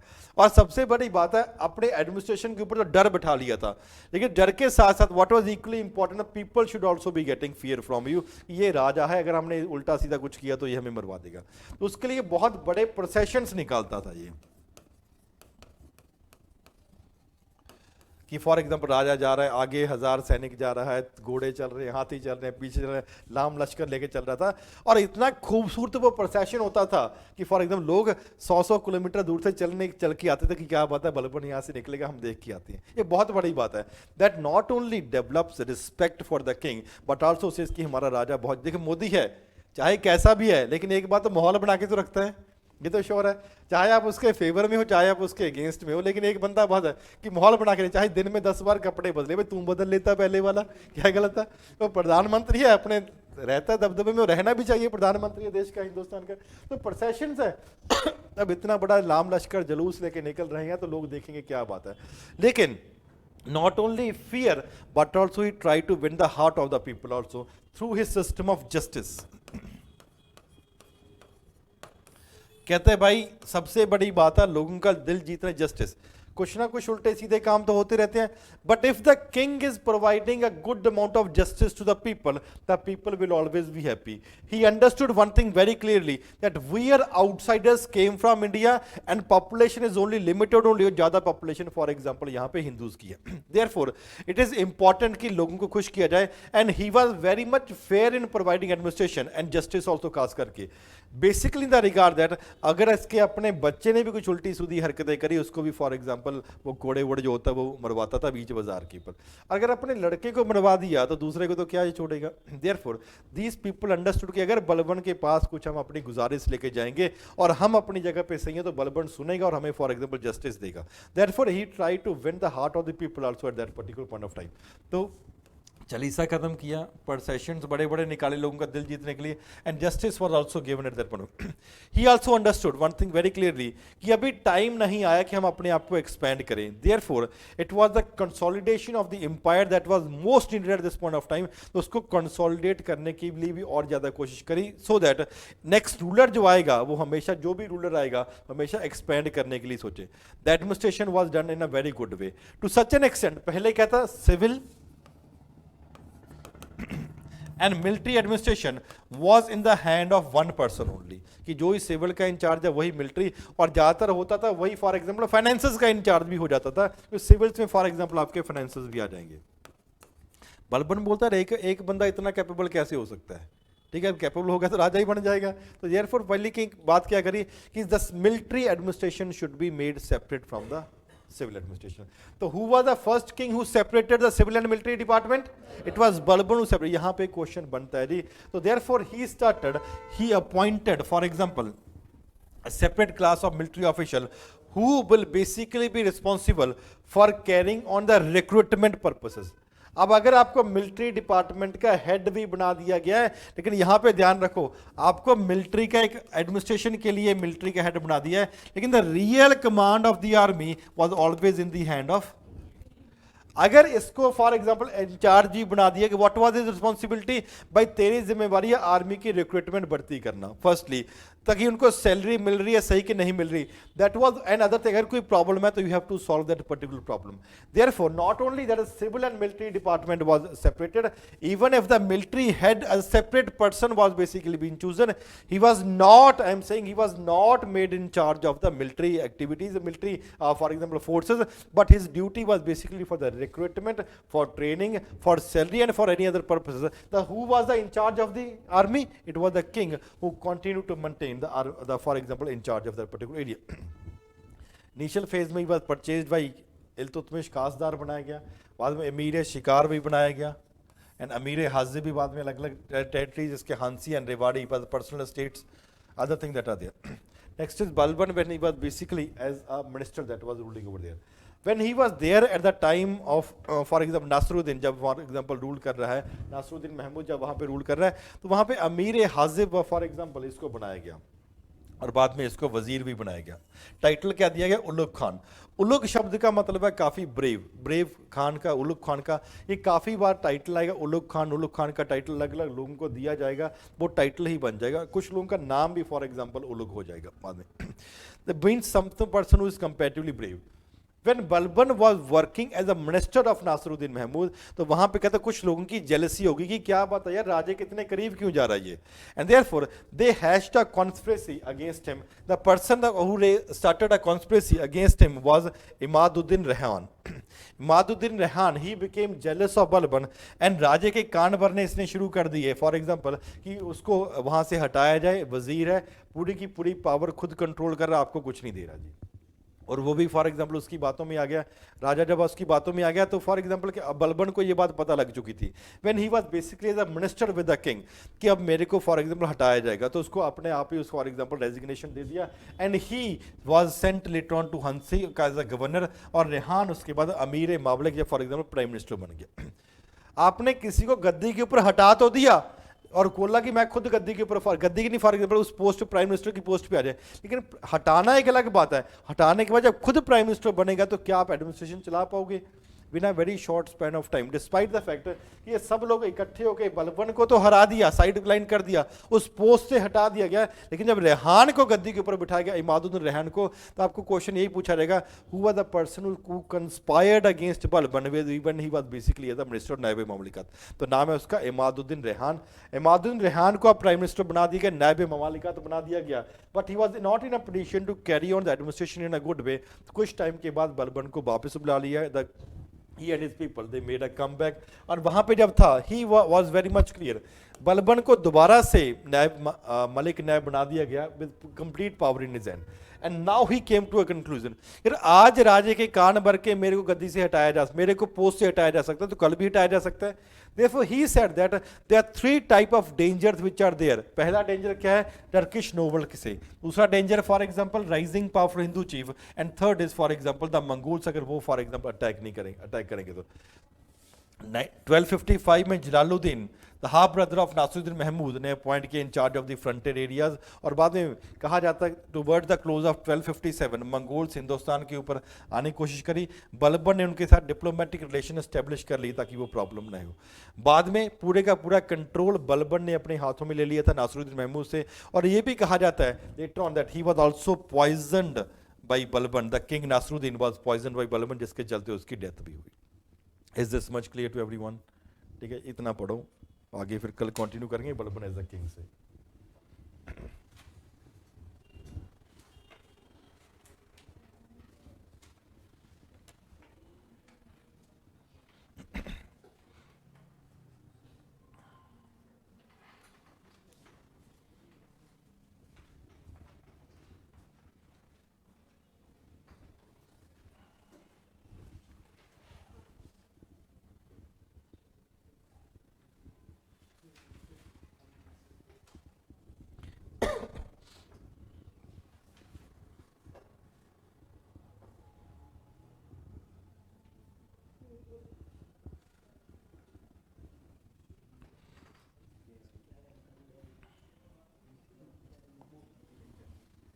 अब कितने 5-6 पेज ही हुए हैं अभी तो. ठीक है, हाँ ठीक है. है। अब आपने इसको याद करना है घर पे अच्छे से, बिकॉज यहाँ से सिंपल क्वेश्चन ही पूछा जाएगा। मेडिवल हिस्ट्री की ये क्वालिटी है that there will always be only a simple question that will be asked, जिसको रिवाइज करना है और उसके बाद फिर हम दूसरा क्लास स्टार्ट करते हैं। Thank you very much.